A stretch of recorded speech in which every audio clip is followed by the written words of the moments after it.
Tagalog English translation. Mga pangungusap na gumagamit ng she, siya, at niya.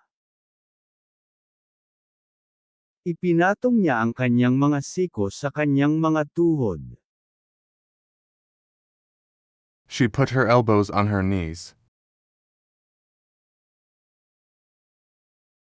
Pinuntahan niya siya ng may pag-aatubili. She went to see him reluctantly.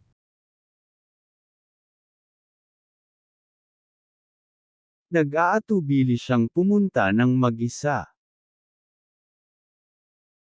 She reluctantly went by herself.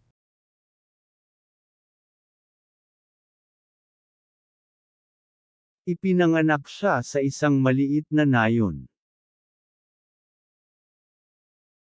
She was born in a small village.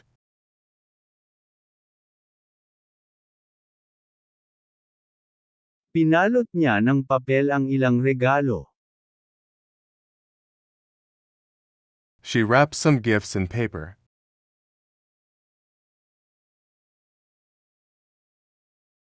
Hindi siya kumakain ng puting bigas.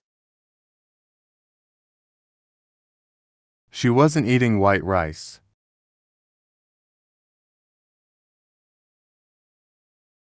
Ito si Gina, may bago siyang kotse. This is Gina. She has a new car.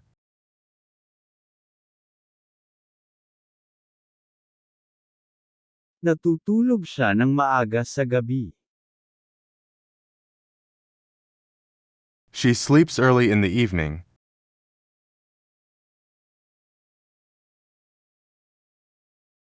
Naramdaman niya ang mabilis na pagtibok ng kanyang puso. She felt her heart beat quickly.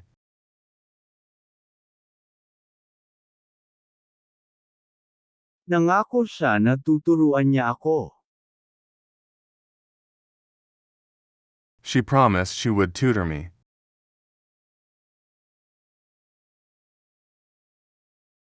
Marunong siyang tumugtog ng gitara. She knew how to play the guitar.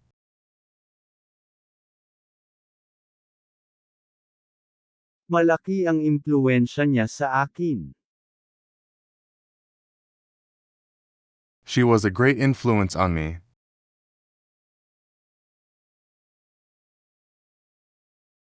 Bumili siya ng bagong damit. She bought herself a new dress.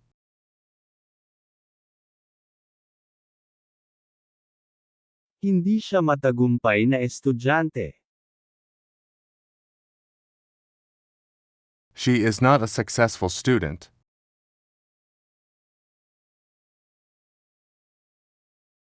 Sabi niya baka totoo.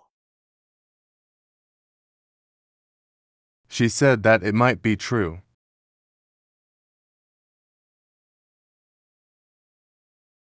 Nagtahi siya ng butones sa kanyang coat. She sewed a button on her coat.